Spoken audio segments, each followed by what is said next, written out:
Okay, we're going to be delving into the Idaho court case today. There's a lot of stuff going on in that case. Like, for one, where's the 911 call that was made by a friend of the victims at 11:58 a.m. on December 14th? It just like all disappeared.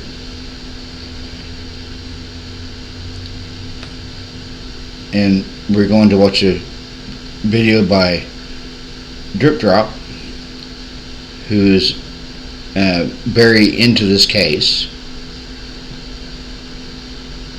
as well as the victim's family members and so much more. Now, without further ado, let's see what I have to say for myself this time.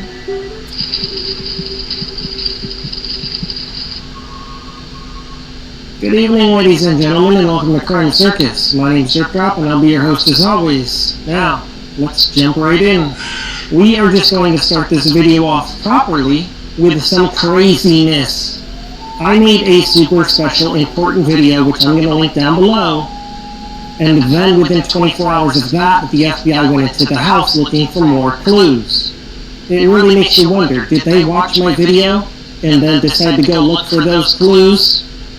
Makes you wonder. Yeah, and then I made a video on a fallen soldier, and within hours, the Pullman prosecutor made an official statement saying the police had done no wrongdoing, and nobody ever accused them of any wrongdoing.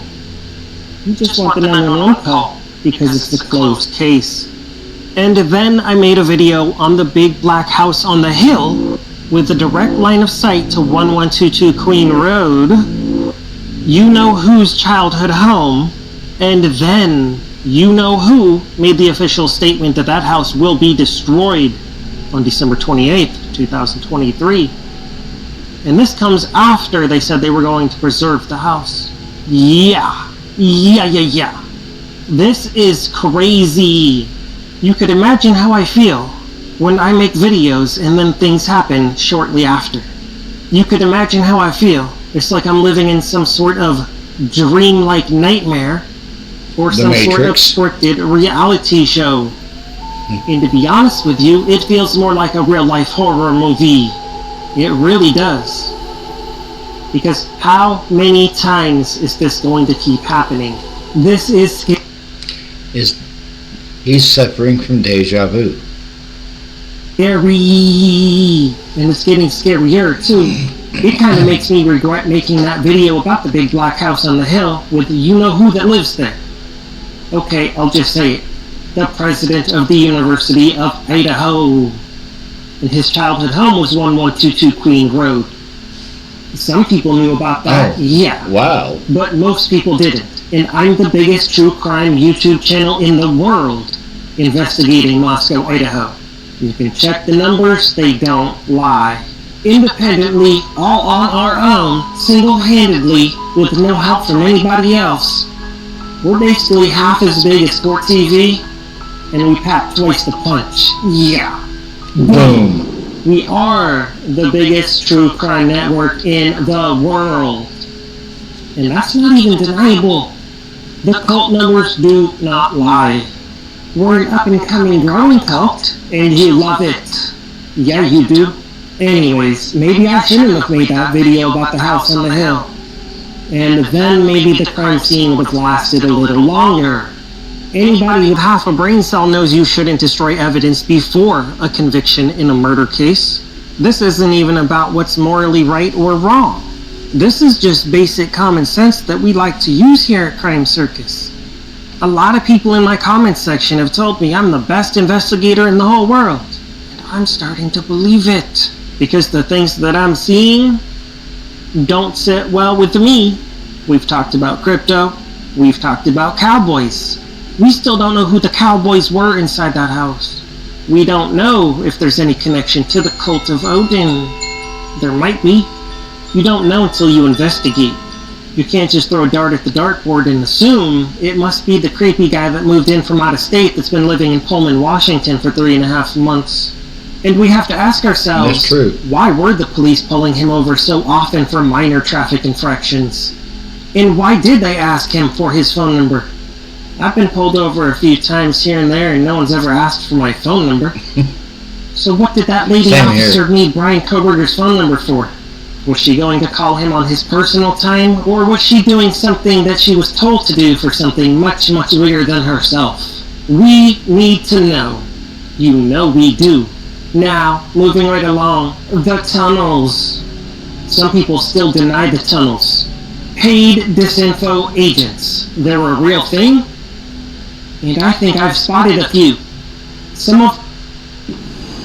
I've always loved sci-fi, and the idea of being right on the edge of them obsessively make videos on this Moscow, Idaho Brian Koberger case. So either they're sickly obsessed with Brian Koberger, or they're being paid to give you disinfo. Yeah. And I think it might be a little both, personally. They want any viewer that clicks their video to believe they're a nut, a crazy person, out of their mind if they believe in the tunnels. I'm here to tell you 100% for a fact, tunnels exist in Moscow, Idaho. This is well documented. Did you hear what he just said? Tunnels in Moscow, Idaho exist. There was a tunnel going right under that house on 1122 Queen Road. History. It's on their official website. Anybody with a 10 seconds worth of time in the Google search engine can find tunnels exist in Moscow, Idaho. This isn't even deniable. So the tunnels do exist. The only question is, do the tunnels go to the crime scene? We don't know. But we need to know. We're guessing. It's a hypothesis. And if you don't know what a hypothesis is, let's check out the definition of a hypothesis. Hypothesis. A supposition or proposed explanation made on the basis of limited evidence as a starting point for further investigation. As used in a sentence, professional astronomers attacked him for popularizing an unconfirmed hypothesis. Philosophy. A proposition made as a basis for reasoning without any assumption of its truth. The hypothesis that every event has a cause. Boom! Yeah. In other words, what we're doing is very scientific. Much more scientific than a lot of other investigations that I've seen out there. You know that's true. In those little blurry pixels on Linda Lane with the bright lights, you don't know what kind of car that is. Even if it is a 2015 white Hyundai Elantra, you certainly can't see the driver. No. You can't see anything. And there's no way you could actually tell that's a 2015 Hyundai Elantra. That could be a 2020 or 2011. And as I've shown you in my previous videos, it could even be a Ford Fiesta. If you had to bet your life on exactly what make, model, color, and year that car was, would you do it? Are you that confident? Because even an FBI specialist with 20 to 30 years of experience got the car wrong. And we know he was basing that on much clearer footage than what we've seen on Linda Lane, because there's much better cameras listed in the probable cause affidavit. So with even better footage, he got it wrong. So don't believe any creator that tells you they know what car that is on the little pixelated blurry Linda Lane footage. They're blowing smoke. And this is a no-cap zone. Here at Crime Circus, it's my promise to you that I will never ever fool you, trick you, deceive you, or try to get you to click my video with clickbait stuff, and I will never deceive you inside these videos, because this is a guessing show, and it's...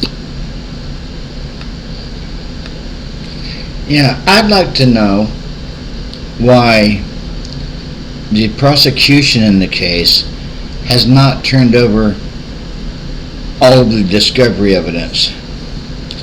They're trying to keep it from the defense. And why they're trying to cover up the Brent Kopaka shooting. Brent Kopaka was a retired military man. And how much you want to bet that the K-bar knife used in the attack on the 4 innocent college students is sitting on somebody's desk in somebody's home that was related to Brent Kopaka. And Brent Kopaka was Brian Kohberger's neighbor.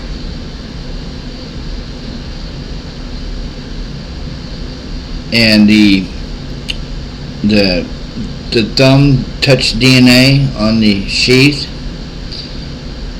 How do we all know that Brian didn't look at the knife when his neighbor showed it to him and handled the knife? And how do we know that there's an innocent man charged with 4 counts of unaliving 4 innocent students? And how do we all know that Brent Kopaka wasn't the real killer?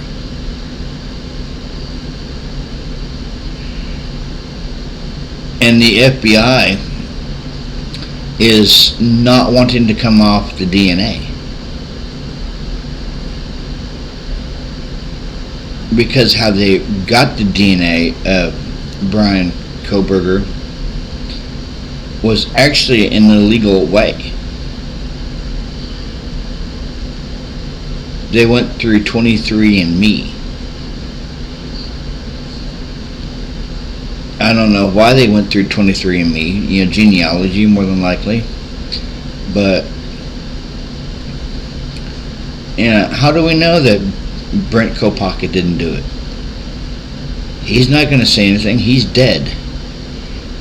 Shot by Pullman SWAT.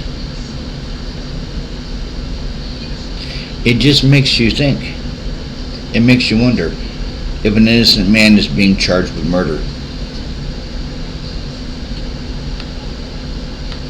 Good to have morals in an investigation that's this serious. Yeah, moving right along. So yeah, basically what I'm getting at is we're scientific, we do our hypotheses, and we do our philosophies, so on and so forth, etc. We use common sense here at Current Circus, and we feed each other our highly intelligent hypotheses. If you don't need credit or shout out for a hypothesis, do you? No. This is an important investigation. This is for the victims' families. This isn't for your clout-chasing wants and desires. That's it. Stop clout-chasing. Thank you so much. This isn't about a view count. Some creators cover a whole bunch of cases because they're chasing the clicks. There's no other case more important than Moscow, Idaho. I was one of the first channels in the entire world to cover this case. And I'll be the last, too. Because what this case means to me is more than a view, more than a click, more than a YouTube subscription. Maddie, Kaylee, Xana, and Ethan. Everybody's got their favorite. Moving right along, the knife. Shout out to each and every single one of you that has a good heart, good intentions, and you wanted to go to Moscow, Idaho with me to search for the knife. Maybe we can figure something out together. Because as far as I know, nobody's searched for the knife. There's been no search parties. And in a lot of cases that I've seen, they do grid searches. They walk on the side of the road. They walk on people's... Like I said, how do we know it's not sitting on one of Brent Kopaka's relatives' nightstand or table or in one of their houses? If Brian Kohberger actually did the killings, then how come they never found the knife he used? It just makes you think. It makes you wonder. Properties with permission. They do a little lake diving. They search in ponds. They bring out teams of scent dogs. They can follow a trail for miles. We haven't seen any scent dogs in this investigation. That's quite alarming. Maybe we can commandeer our own scent dogs and the scent will still be there 1 year later. Maybe it will. We don't know. I've seen zero evidence of any search parties looking for the passing away weapon. People on the internet like to speculate he had a KILL kit. Well, doesn't that sound fancy? Straight out of a horror movie. And some of you have been watching too many movies. If there was a kit, that kit has to be somewhere. Yeah. And it appears He's right. nobody's even searched for the kit. Which brings us right back to the house. What if the alleged passing away weapon or the alleged kit is within the home, in a vent? Maybe in a drain pipe. Maybe in the tunnel. We don't know. Maybe it's in that pond that I showed you in my previous video.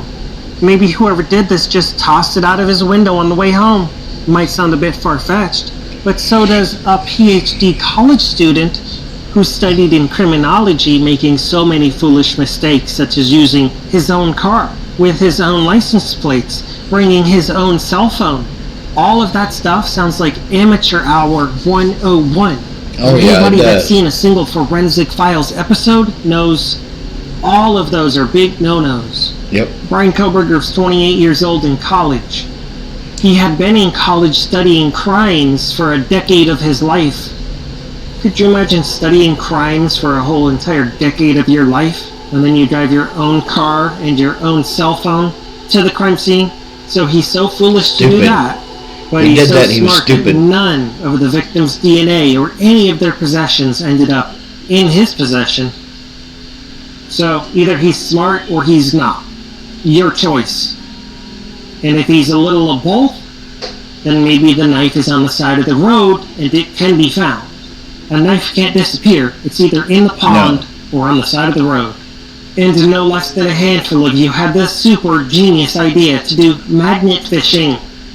That I should get a really big magnet off Amazon and start tossing that in the lake. And I think that's a great idea. I did some research on magnet fishing.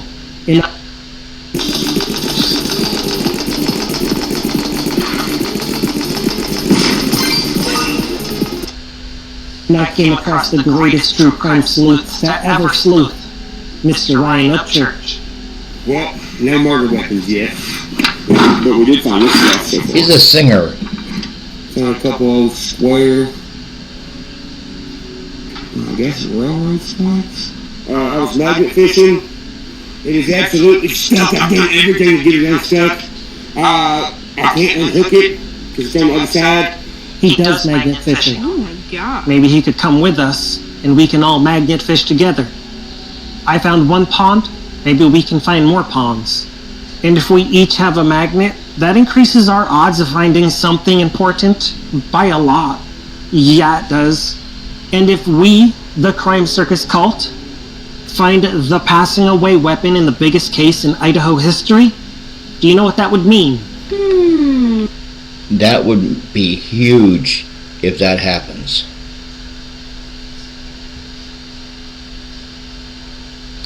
That would be really huge.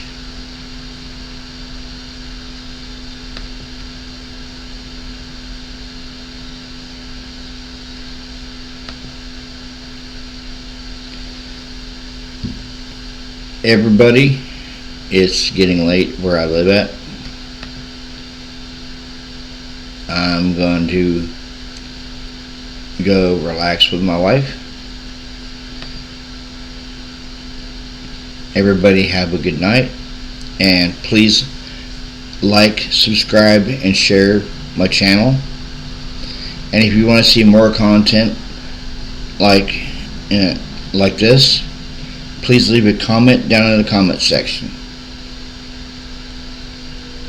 Everyone have a good night. Peace out, and Merry Christmas and Happy Holidays.